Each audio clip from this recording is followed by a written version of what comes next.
Welcome to Points News, where we tackle the toughest issues. America is in crisis. Protests, riots, Trump's return, and tensions rising between Trump and Elon Musk. Today, journalist Dan Kovalik joins us to unpack what's really behind it all. Justice, power, or a deep crisis. Stay tuned for the full story. Thank you for coming to discuss the current situation in USA. You're very welcome. You're very welcome. The first important question in general, what is happening in the US right now? Is the Trump administration in control of the situation? Well, that's a great question. It depends on what its goal is. I would say certainly in terms of the economy, it's not in control. I think this tariff plan that Trump had was ridiculous. He imposed these huge tariffs, and then he got cold feet, and he then lowered them. And I think the economy is going to really be injured by things he's doing. So I don't think, in terms of the economy, he's in control. In terms of what's happening in society, he's not in control. I think you're seeing a lot of unrest on the streets. You see what's happening in Los Angeles. Although the reason I say it depends on what his goal is, I'm not sure he doesn't want the violence that we're seeing in Los Angeles. That is, he may have even provoked it, because I think he wants to accrue more power to himself. And I think he wants to use what's happening in Los Angeles as a means to do that. There's something called the Insurrection Act of 1807 that he's been teasing that he wants to invoke. Even in his first term, he talked about that, which would allow him to use the military to impose basically martial law, which he is doing in Los Angeles as we speak. So to that extent, maybe he's in more control than we understand. But however you look at that, I think things are not good. I think things are not good in my country. The economy's not in good shape. I think the social fabric is fraying in many ways. And so I would say things are not good. But are we seeing repression? Oh, yes, we're seeing repression. Of course we are. In various different ways. So what happened? I'll give you an example. What we saw in Los Angeles, however you feel about going after illegal immigrants, one of the things that's happening is that they're casting a wide net that's going after more than that. That is to say, so for example, the president of a very big California union, David Huerta, was arrested and beat up by police during those raids. He's a U.S. citizen. He was arrested. He was finally released, but he's still being charged because he went to observe these raids. And in the process of these raids, women and parents and children are being separated. The constitutional rights of immigrants are being disregarded, because even undocumented immigrants under our Constitution have due process rights. Those are being thrown out the window. So yes, there's repression. And well, you even saw, for example, that did you see the Australian reporter who was reporting about the protest, and she was shot at, clearly intentionally, by the police? I saw that one. Yeah, and the Australian government has sent a letter of protest to Trump. So yeah, there's repression, of course, and there's going to be more repression. There's going to be more unrest, because I think the economy is in trouble. I think we're going to, I think it's going to get a lot worse. And in large part because Trump is also cutting the social safety net, even as he increases money on the military. Even though he promised he was going to cut military spending and stop the wars, he's doing the opposite. So, things And again, people are going to react to this, even his own base, and he's going to repress them. So yeah, I mean, I think it's bad. It's a bad situation. Yeah, Trump showing us that he's often changing his shoes. Um, let's say, what is the real cause behind the protests? Was this more of an explosive trigger, let's say, or has it been, I mean, building up for years? Yes, I think so. I think you're seeing a few things happen. I think there is legitimate anger at, again, social inequality, poverty, which Los Angeles has plenty of homelessness, poverty, drug addiction. People are upset about that. I mean, about the conditions they live in. People are upset about the immigration raids, which again are very cruel and not targeted at criminals like Trump claimed he was targeting. He's actually targeting hardworking, tax-paying people. So I think some of the unrest you're seeing is certainly, comes out of a very, sincere upset and anger at the system. I think there may also be people taking advantage of the situation to engage in looting and other criminal activity, which has nothing to do with protesting. There is some of that. That's true. So that's a second element. And there may be a third element. There may be forces that are actually intentionally feeding the fire, right? You even saw videos of someone, we don't know who's bringing these very expensive gas masks or protective masks to the protesters. Who are these people? So I think you have a lot going on. You have real legitimate protests, you have criminal elements, and then you may have provocateurs, right? So, and all that's combining to create chaos and anarchy, which, I do think Trump is taking advantage of by sending in military forces, even the U.S. Marines, to quell the situation, which is rare. I mean, I don't know when the last time the U.S. Marines were used on a domestic population, on our domestic population. Maybe other people's domestic populations, but not our own.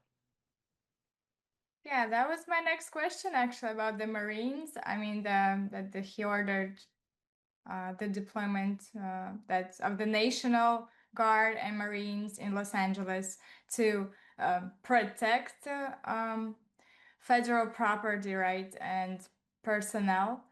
Um, and actually, this was criticized by California governor, and he Yes. called it illegal and filed a lawsuit. So, could you tease it more up? I mean, your thoughts. What do you think about this? I think it is illegal. I mean, I think, if this, let me just say, if this were happening in Russia or Venezuela, the US media would be having a field day talking about how repressive this is, that they're using their own armed forces against their people. There's only limited situations in which the president can nationalize the military to be used in a domestic situation. The military is supposed to protect the homeland, not engage in police activities. So I do think this is a problem, and I think it's a dangerous precedent. Um, I think it's a very dangerous situation, and I fear that there's going to be more of it. I think there's going to be more unrest, there's going to be more repression, there's going to be more use of our military against our own people.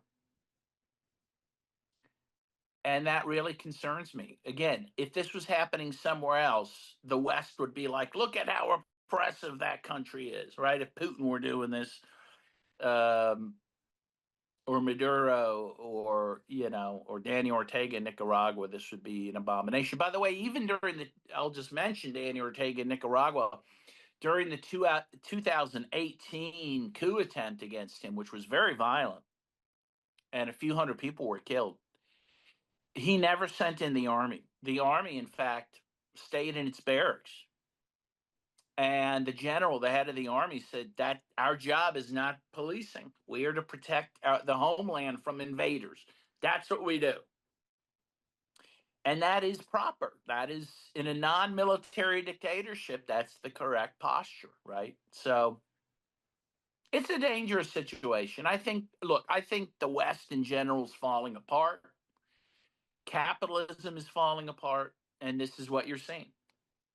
And it's going to take on more and more repressive and fascistic, you know, elements. Well, with that move, I think Trump just trying to control people with using the fear as an instrument. Well, that's I think Yes. that's it's working tip. You can do that. It's I would say it's effective because when Yeah. people are Uh, scared, you can control them. But yes. Fear is one of the best motivators. Absolutely. if the court rules this as illegal, what are the potential consequences for the administration? Honestly, not a lot. I mean, you know, they could be fined maybe or sued. I don't. I think the most that'll happen in practicality is that they'll be ordered to stop, and hopefully they'll stop. That will be the big test. Will he stop if a court tells him to? Right, and that will determine whether we still have a rule of law or not. Right. He should listen to the courts. It's their job to interpret the law and to tell him whether he's acting constitutionally or not. And if he abides by it, good. If he doesn't, then we don't have a rule of law. And in some cases, he hasn't been abiding by court decisions. So we'll see. We'll also see what the military does. Will they abide? Will they abide by the court decision, regardless of what Trump does? Will they listen to the law?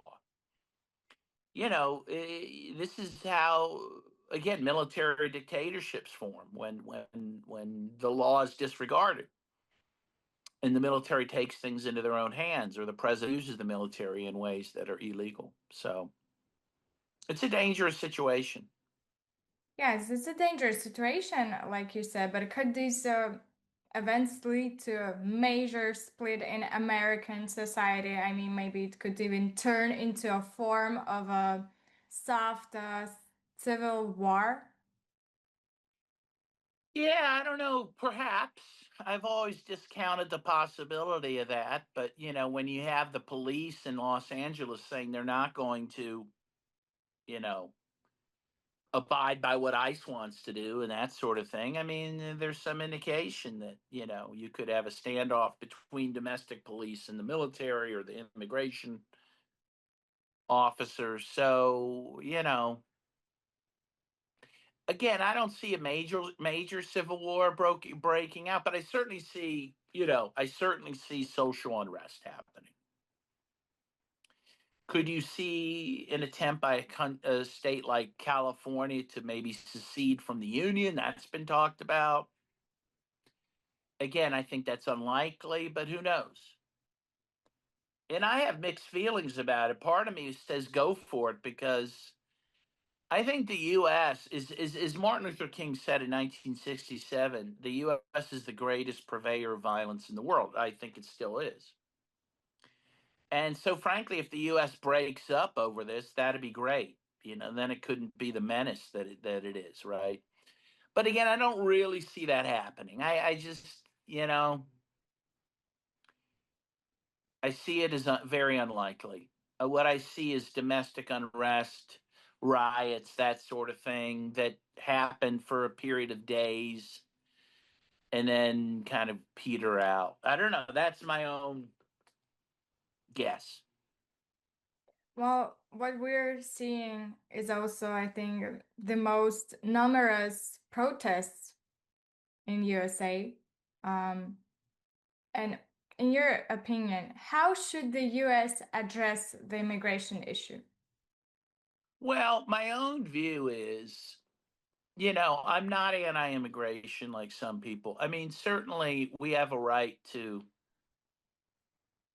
police the borders and decide how many immigrants get in and that sort of thing. But I think, there was something on the table for a while called the Dream Act. I think that's pretty much dead now. But the idea of the Dream Act, which I would support, would have allowed immigrants who live here for a certain amount of time to essentially illegal immigrants to find a pathway towards citizenship, right? If they're law-abiding, tax-paying people, why not give them a path to citizenship? And I think that should be offered to people. I think if there's people who are truly criminal that are engaging in, violent or other offenses, sure, deport them. I don't have a problem with that. But I think if you have people working hard, paying taxes, why are you deporting them?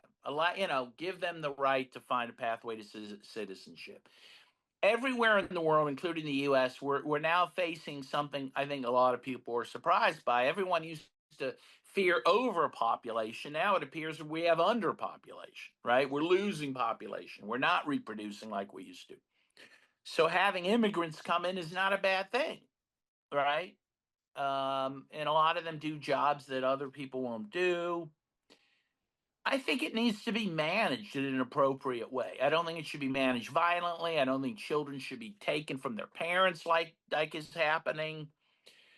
I think some sort of amnesty should be provided. People should be able to come forward, right? And not, be dealt with in that way rather than people being, again, surprised at school or at their work or whatever by armed immigration officers. I just don't think that's the way. I don't think that's the way.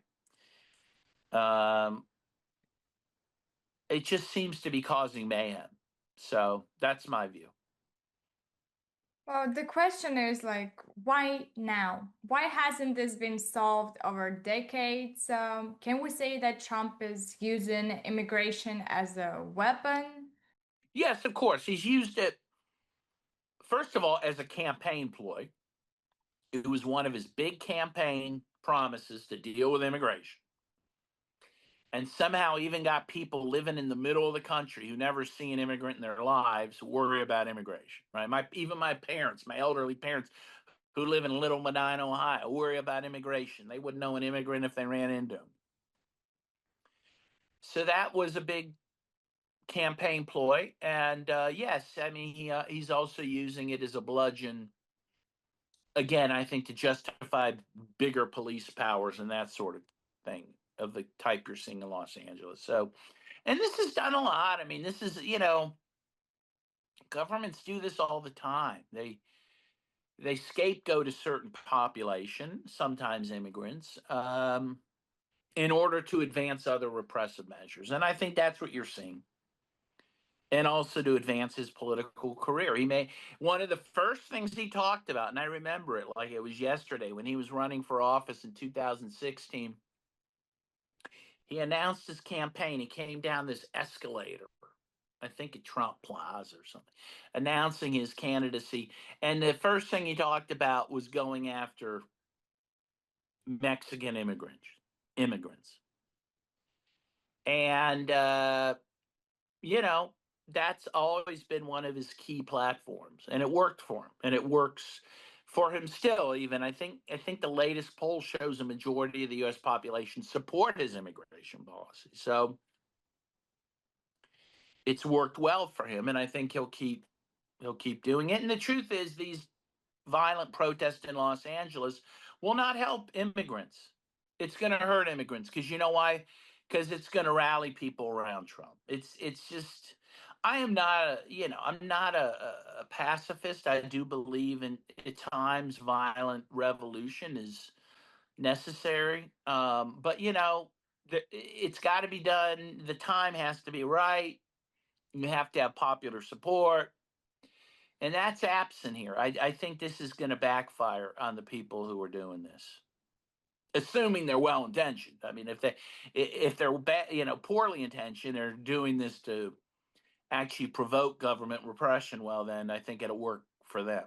So. And my final question is about Trump's relationship with Musk. Like, it's also Yes. big news. Yeah, everyone discussing it. Twitter's going crazy. So what's going on with with their relationship? It seems like, I saw one analysis that I think is the best. And it basically said, look, you have two narcissists here, two very strong headed, self involved egos who eventually were going to fall out with each other, right? Because they're in it for themselves. So in the end, they don't play nicely with others. So they were going to have a falling out. And I think that's what happened. I mean, I saw another commentator say that in terms of Trump, everyone will fall out with him. He is such a narcissist. No one will ever last with him. And they don't. He's on his third wife. She seems sick of him. His kids seem sick of him. And he goes through staff like some people go through underwear. So, I just think some of it is that, you have these big egos and they're gonna eventually fall out with each other. So I think that's what happened. It seems like it's true. It sounds like it. Um, Yeah.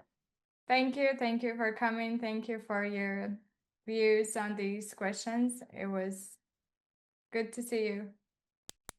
Always great to see you. Thank you very much.